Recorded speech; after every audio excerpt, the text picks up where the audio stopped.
नमस्कार विद्यार्थियों, मैं बालकृष्ण बबलानी, राजकीय महाविद्यालय नौहर, बीकॉम पार्ट थर्ड और एमकॉम फाइनल एबीएसटी के स्टूडेंटों का अभिनंदन करता हूं।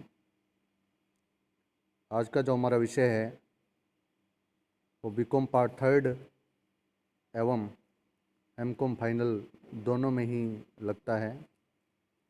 बीकॉम पार्ट थर्ड में तो ये जीएसटी के नाम से है और एमकॉम फाइनल में डायरेक्ट एंड इनडायरेक्ट टैक्स के नाम से है। सबसे पहले हम इस विषय को समझने के लिए हम जानेंगे कि कर से क्या आशय है। कर सरकार द्वारा लगाया गया आर्थिक प्रभार है जिसका भुगतान जनता द्वारा सरकार को किया जाता है। सरकार इस धन का प्रयोग जनता को सुविधाएं प्रदान करने के लिए करती है। हमारे देश में दो प्रकार के करों का प्रचलन है। एक तो प्रत्यक्ष कर जिसे हम डायरेक्ट टैक्स कहते हैं, एक अप्रत्यक्ष कर जिसे हम इनडायरेक्ट टैक्स कहते हैं। डायरेक्ट टैक्स वो होता है जिसमें कराघात और करापात एक ही व्यक्ति पर लगाया जाता है, अर्थात जिससे सरकार कर की वसूली करती है वही इस कर का भार वहन करता है, जैसे आयकर। इसी तरीके से अप्रत्यक्ष कर में कराघात और करापात अलग अलग व्यक्तियों पर लगाया जाता है। इसमें क्या होता है, जिस पर कर लगाया जाता है वह इस कर का भार उपभोक्ताओं को ट्रांसफ़र कर देता है, हस्तांतरित कर देता है। इसमें हम माल और सेवा कर जिसे हम जीएसटी कहते हैं और सीमा शुल्क इसके अंदर आता है। हमारे देश में जो माल और सेवा कर लगाया जाता है जिसे हम जीएसटी कहते हैं, गुड्स एंड सर्विस टैक्स कहते हैं, वो क्या होता है, उसकी परिभाषा क्या है। देखिए, माल एवं सेवा कर माल एवं सेवाओं के उपभोग पर लगाया गया गंतव्य आधारित कर है। गंतव्य आधारित का मतलब है कि माल और सेवा का उपभोग करने वाला, माल और सेवा कर के उपभोग करने वाले को इस टैक्स का भार वहन करना पड़ता है। जैसे जयपुर का व्यापारी जयपुर के ही दूसरे व्यापारी को माल बेचता है, तो जयपुर जहाँ पर इस माल का उपभोग होता है वहाँ की सरकार इस कर को वसूलेगी, अर्थात राजस्थान सरकार इस कर को वसूलेगी। यह निर्माण से लेकर अंतिम उपभोग तक प्रत्येक लेन देन पर लगाया जाने वाला कर है। इसमें पिछले लेन देन पर चुकाए गए कर की जमा मतलब क्षतिपूर्ति के रूप में, जिसे हम इनपुट टैक्स क्रेडिट बोलते हैं, स्वीकृत हो जाती है। जैसे एक व्यापारी ने जयपुर से माल खरीदा और उस पर जीएसटी दी और उस व्यापारी ने बीकानेर के व्यापारी को माल बेचा, उससे जीएसटी वसूल की। तो जो उसने जीएसटी वसूल की है और पीछे जो जीएसटी उसने चुकाई है, तो वसूल की हुई जीएसटी में से चुकाई गई जीएसटी को घटाकर शेष राशि वो सरकार को जमा कराएगा। इसे हम इनपुट टैक्स क्रेडिट मतलब करों की जमा कहते हैं। संक्षेप में यह कर एक ऐसा कर है जिसमें केवल मूल्यवृद्धि वैल्यू एडिशन पर ही कर लगाया जाता है तथा इस कर का भार अंतिम उपभोक्ता द्वारा वहन किया जाता है। हमारे देश में जो जीएसटी है वो 1 जुलाई 2017 से लागू है। इसकी कुछ विशेषताएं हैं। सबसे पहले जीएसटी एक अप्रत्यक्ष कर है। यह कर माल एवं सेवाओं की आपूर्ति पर लगाया जाता है। यह कर केवल मूल्य संवर्धन पर लगाया जाता है। मूल्य संवर्धन का अर्थ है कि जैसे आपने 10,000 का माल खरीदा और उस पर 18% जीएसटी अर्थात 1,800 रुपये चुकाई।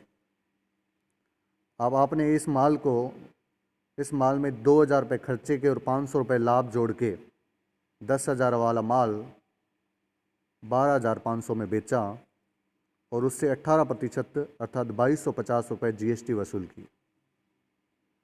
इस प्रकार आपने पहले जो जीएसटी 10,000 रुपये कर चुकाई थी वो 1800 थी, और अब आपने जीएसटी 2250 रुपये वसूल की है। 2250 रुपये में से 1800 रुपये की जीएसटी आप रख लेंगे, शेष 450 रुपये आप सरकार को जमा कराएंगे। और सीधे सीधे देखें तो 10,000 वाला माल आपने 12,500 में बेचा तो 2500 रुपये की वृद्धि हुई, और 2500 रुपये का 18% करते हैं तो भी 450 रुपये आते हैं। इस प्रकार यह कर मूल्य संवर्धन पर लगाया जाता है। नेक्स्ट, यह गंतव्य आधारित उपभोग पर कर है। इसमें यह है कि जब माल का निर्माण और उपभोग का स्थान एक ही राज्य हो तो उसी राज्य को कर की प्राप्ति का अधिकार होगा जहाँ पर माल का उपभोग हुआ हो। परंतु यदि माल का निर्माण और उपभोग का राज्य अलग अलग हो तो ऐसी स्थिति में कर की प्राप्ति का अधिकार उस राज्य को होगा जहाँ माल का उपभोग हुआ है। इसलिए इसे गंतव्य आधारित कर कहा जाता है। अगला है, हमारे देश में दोहरे जीएसटी मॉडल को लागू किया गया है। देखो, हमारे देश में केंद्र सरकार और राज्य सरकार द्वारा एक साथ कर लगाया जाता है।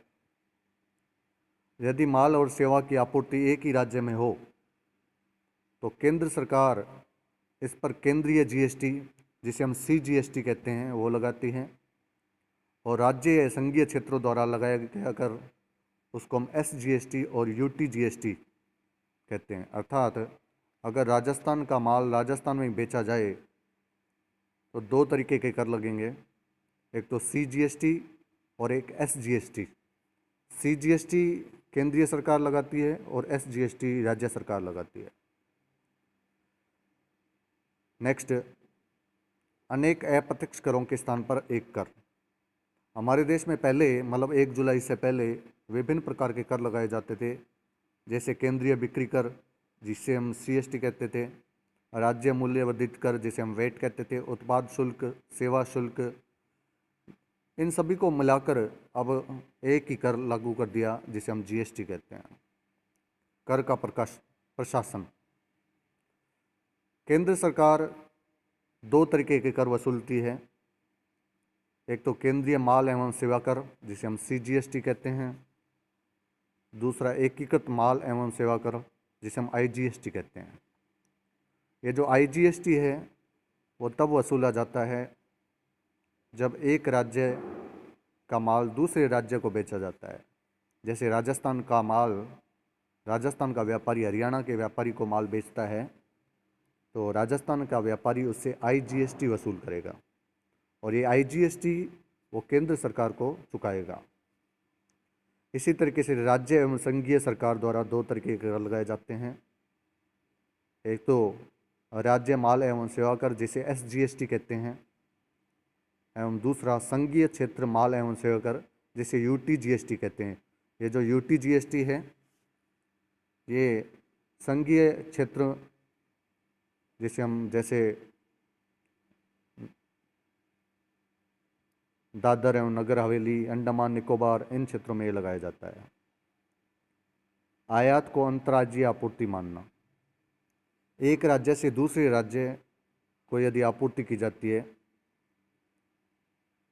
तो उसे इंटर स्टेट आपूर्ति मतलब अंतर्राज्यीय आपूर्ति कहा जाता है। इस पर एकीकृत माल एवं सेवा कर लागू होता है। निर्यातों को शून्य दर आपूर्ति मानना। माल एवं सेवा के निर्यात पर कोई कर देय नहीं होता, परंतु इनपुट कर जमा का लाभ निर्यातकों को प्राप्त होता है। इनपुट कर जमा का प्रावधान केवल पंजीकृत व्यापारी को प्राप्त ये होता है। इसमें क्या होता है, वसूल किए गए कर में से चुकाए गए कर को घटा दिया जाता है या जमा कर दिया जाता है, शेष राशि ही सरकार को चुकाई जाती है। इसमें ये ध्यान रखना चाहिए, जो सीजीएसटी का समायोजन है, जैसे आपने सीजीएसटी चुकाई है जब माल खरीदा था, उसका समायोजन सीजीएसटी और आईजीएसटी से कर सकते हैं। इसी तरीके से अगर आपने एसजीएसटी का भुगतान किया है उसका समायोजन SGST और IGST से कर सकते हैं। और अगर आपने IGST का भुगतान किया है तो IGST, CGST और SGST तीनों से इसका समायोजन किया जा सकता है। इसमें ध्यान रखने वाली बात ये है कि CGST का समायोजन SGST से नहीं किया जा सकता और SGST का समायोजन CGST से नहीं किया जा सकता। अगली विशेषता है लघु स्तर पर व्यापार करने वालों को पंजीकरण से मुक्ति। राजस्थान में एक वित्तीय वर्ष में कुल आवर्त, जैसे जो हमारा टर्नओवर कहते हैं, 40 लाख रुपए से अधिक नहीं हो तो उस व्यक्ति के लिए पंजीकरण कराना आवश्यक नहीं है। निश्चित सीमा से अधिक कुल आवर्त नहीं करने वाले व्यक्तियों को कंपोजिशन स्कीम अपनाने का विकल्प। कोई व्यक्ति अगर कंपोजिशन स्कीम के तहत टैक्स चुकाना चाहता है तो उसकी सीमा राजस्थान में 1.5 करोड़ रुपए से अधिक नहीं हो, वे पंजीकृत व्यापारी कंपोजिशन स्कीम अपना सकते हैं। कंपोजिशन स्कीम के तहत आप जितनी भी बिक्री करते हैं उस पर एक निश्चित दर से टैक्स वसूल सकते हैं। कर की दरों का सीमित होना। हमारे देश में 18%, 12%, 5%, 28% ये करें हैं। राज्य के भीतर आपूर्ति की दशा में उपरोक्त दरों का आधा SGST और आधा CGST के नाम से वसूला जाता है। स्वयं कर निर्धारण योजना।